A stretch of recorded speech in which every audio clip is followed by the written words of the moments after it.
the next key element is to highlight your work experience. If you have had the opportunity to work at some place after your education, if there are no work experience that you can show off, then that wouldn't be necessary for you to include. But if you have any, even if it's 6 months experience, even if it's 2 months experience, it's time for you to highlight where did you work, what experiences did you get, what skills have you acquired during the time that you were working. It's time for you to highlight those elements in there.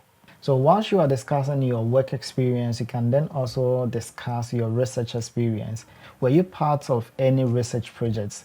If so, what skills did you acquire when you were going through the research process?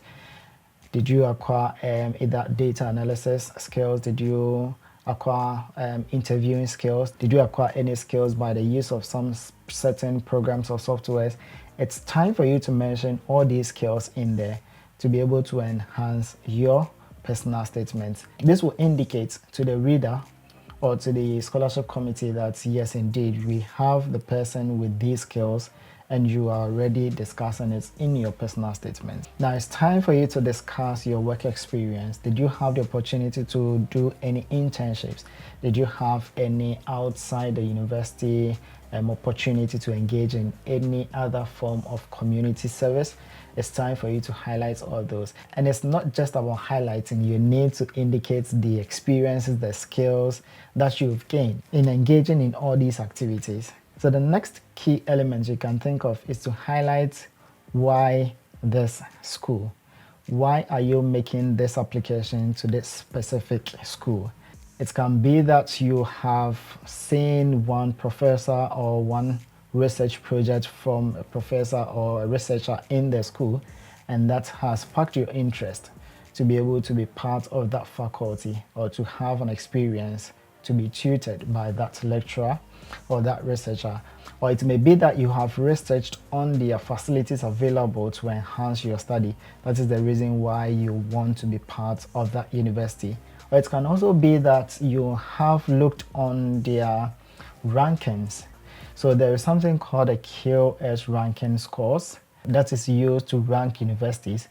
And so you've looked at that and then you've thought of it that no, this university is ranked highly in terms of the specific course or in terms of the universities within the particular region, and that has sparked your interest.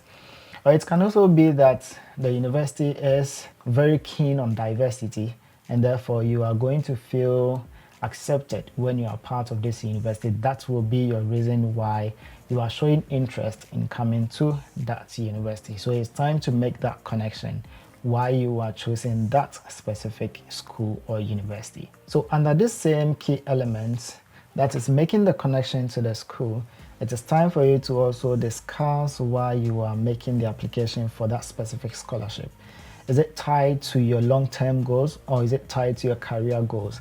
Maybe the scholarship that is going to be offered has the ability to enhance or to help you to equip yourself with the necessary skills that you can use in your practice. That is the reason why you are making that application for the scholarship. So it's up to you. And you can also mention the course that the scholarship is tied to. Maybe there are some modules in the course that you believe is going to enhance your study and your practice. That's the reason why you want to get the opportunity to pursue that course with that kind of scholarship. That is the reason why you want to pursue that course with the scholarship. So once you are making the connection between the scholarship, the course, and your goals, it's time for you to discuss a detailed plan of your future goals. So that is the next key element we have to discuss. That is future goals. How can you make the connection between the course, the scholarship, and your future goals? Maybe your long-term goal is to become a researcher or a professor in a specific field. And by getting this master's scholarship, it can be the first step to your career and academic goals. So getting this master's program with a scholarship would help you for you to be able to achieve your long-term goal. After you have completed your master's, you have an interest in pursuing a PhD to be able to get to that professorship position. So make that connection and make it very clear how that scholarship is going to contribute to your professional and academic development. So the ninth point, or the ninth element, is to indicate some unique qualities that you have. If you have the ability to speak a third language, or if you are fluent in other languages, maybe the scholarship you are applying for requests someone who is fluent in a specific language. Therefore, it is of your interest to highlight that you are able to speak French, you're able to speak Spanish, you're able to speak German very fluently, and therefore it is a criteria, or it is eligibility criteria for someone who is seeking for this kind of scholarship. So that will put you ahead, indicates that you are able to speak French, you're able to speak any third language. You can also highlight, for instance, if you have had opportunity to benefit from any earlier scholarship. So maybe moving from your junior high school to high school, you had scholarship that's enabled you to study, or if moving from your high school to the university, you had a certain scholarship. You can then highlight how judiciously you were able to use that scholarship and how much you have repaid or paid back to the community because of the scholarship that was given to you. So it can be any form, whether you volunteered to discuss health conditions, to discuss health and well-being with the community, whether you went back to your community to perform a free health screening, whether you did anything that you did. You can also show off your achievements that you have had through your study, whether you, so you can mention that you have obtained a first class distinction. It means that you've made good use of the scholarship that was given to you. So these are some unique qualities that you can mention there. And then finally, you can bring your statement of purpose to a conclusion. So to conclude, you can highlight some key elements that you have already discussed, and then tell the scholarship committee that these are the reasons why you stated that you were a good fit, or these are the reasons why you were a good fit for this particular scholarship. And that should be your conclusion for your personal statement or statement of purpose. And don't forget that your personal statement or statement of purpose, it's some form of formal letter in a way. Therefore, you need to keep your language very formal. You shouldn't use any informal language in your personal statement, and ensure that you are formatting your write-up very well.